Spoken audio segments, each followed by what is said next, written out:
नमस्कार, स्वातीज किचन मध्ये आपले स्वागत आहे। नाचणीच्या पिठाचा ढोकळा आणि त्यासोबत लागणारी चटणी आता आपण बघणार आहे। दिसायला जरी काळा दिसतो तरी पण खायला पौष्टिक आहे। नाचणीच्या पिठाचा म्हणजे रागीचा ढोकळा बनवणार आहे। नाचणीच्या पिठाचं पॅकेट विकतच आणलेलं आहे, घरी पण बनवू शकता। ढोकळा बनवण्यासाठी 1 कप नाचणीचं पीठ घेतलं आहे, 1 चम्मच रवा, अर्धा कप दही घालते आहे, आंबट गोड दही आहे,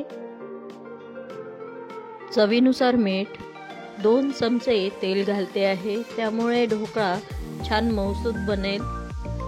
छान मिक्स करून घ्यायचं।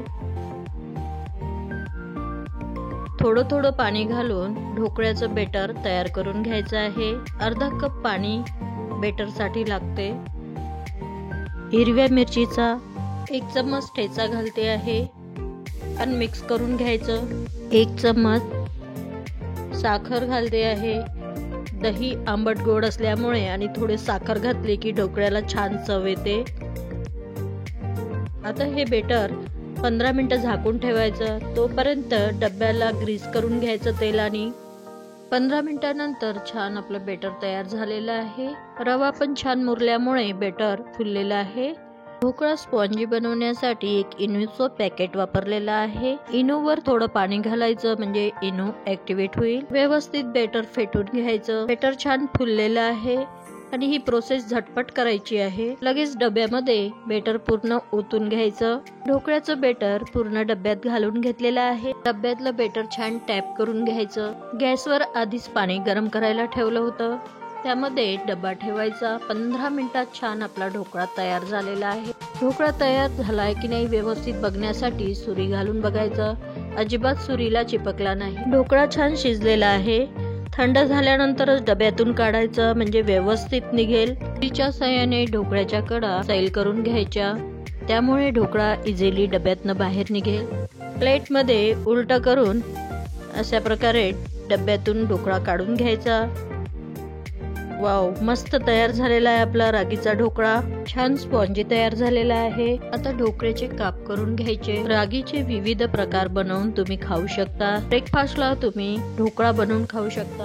हाडाच्या मजबूतीसाठी रागीचे वेगळे पदार्थ बनवून आहारात सेवन केले पाहिजे। ढोकळ्याला वरून तडका घालते आहे। आता पॅन मध्ये थोडंसं तेल घालून जिरं, मोहरी, मिरची आणि कढीपत्ता घालून त्यावर तडका घालते आहे। खायला खूप छान लागतो ढोकळा। बनवून पहा, मुलांना खाऊ घाला। कोण्या ना कोण्या पद्धतीने पौष्टिक असा पदार्थ बनवून नाचणीचे तुम्ही खाऊ शकता। पौष्टिक असा नाचणीचा ढोकळा तयार झालेला आहे। ढोकळ्यासोबत लागणारी चटणी खोबऱ्याची बनवलेली आहे। ओलं खोबरं नसल्यामुळे मी सुकं खोबऱ्यालाच 2 तास पाण्यात मुरत घातलं। आता त्याची चटणी कशी बनवायची ते बघूया।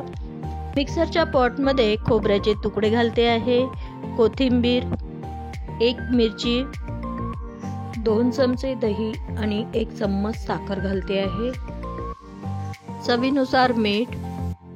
मिक्सर मध्ये आता छान ग्राइंड करून घ्यायचं। दही घातल्यामुळे पातळ झालेली आहे, वाटत असेल तर थोडं पाणी घालू शकता। तेलाचा तडका घालते आहे जिरा मोहरीचा।